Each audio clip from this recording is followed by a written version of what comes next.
On the left side, I have the newest new 3DS that was released in 2015, and 10 years later, I have here on the right the AYN Thor, an emulation device that is a complete beast, inspired by what you see here on the left. Does the Thor actually substitute the new 3DS? Is this an upgrade or just a different experience? In this video, I'll fully compare these two devices inside and out.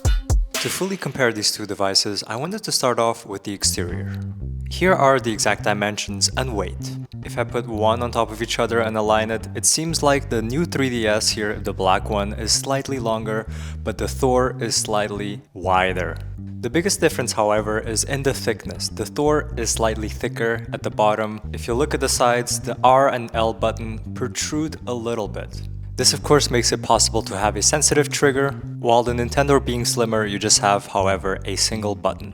I travel with both and I can easily put the Thor in my jacket pocket or my backpack, but I wouldn't really see it putting in my pants pocket, solely because of this bump. But to be fair, it's also not comfortable to have the 3DS in my pants pocket because the device itself is also pretty large.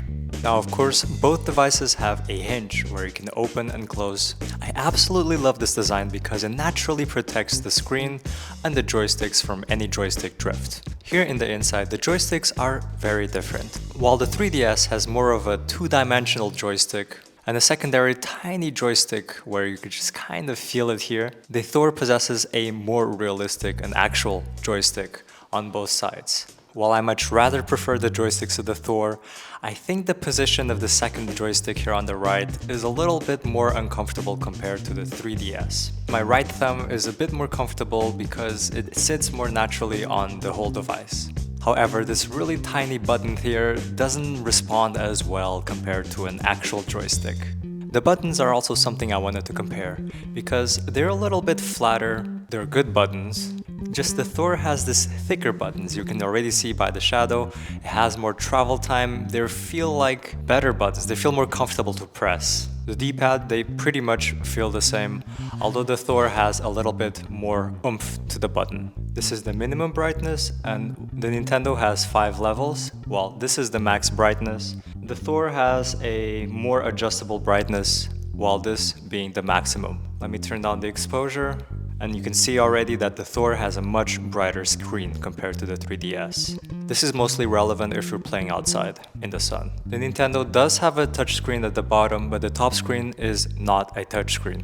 However, in the Thor, the top screen is a touchscreen, while the bottom is also one. It's like having two Android devices, one at the top, one at the bottom. We can see immediately that the top screen of the Thor is much larger compared to the 3DS, but the bottom screen is actually slightly smaller than the 3DS XL. And if you really zoom in, you can already see the resolution difference here. You can see the pixels here, where here it's a full HD screen.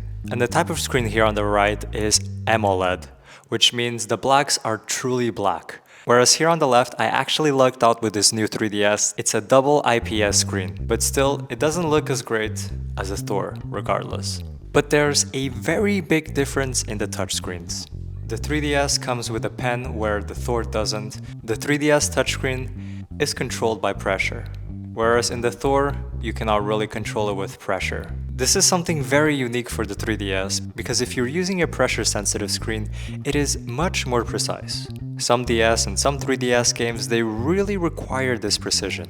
For example, on the 3DS, you can play Art Academy. They really require the precision of a pen, making you able to draw and paint, whereas in the Thor, it doesn't really work that way. For the Thor, it is acceptable to play, but at certain moments you really feel the difference that this game was meant to be played with a pen. Of course, the 3DS has this 3D function without glasses, but realistically, when I'm out and about in an airplane or train ride, car ride, I don't really use it because it is a higher chance of having a headache while you're playing on the move. However, it is still a very cool feature, and I personally think that this is the ultimate way to play Mario 3D Land or the older version of Outruns, because you feel the objects, they're kind of coming to you when you're actually seeing them while playing. Having the 3DS in hand feels that actually the bottom part is quite thin, but I do like the second position of the joystick. I have normal sized hands and I can play comfortably for hours, no problem. Having the Thor on my hand, I actually can feel the slight weight difference, but it's really not that much. Having a larger bottom part makes it actually more comfortable to hold. I do really enjoy having actual triggers and the buttons placed on top of each other, opposed to the 3DS where you have two buttons, one to the right and one to the left. Of course, this is because of the slim design, but in terms of gameplay, I prefer the Thor. In terms of the hinge, the 3DS is a much louder device. You can really hear the snaps. And the Thor is a much quieter. You still have these steps.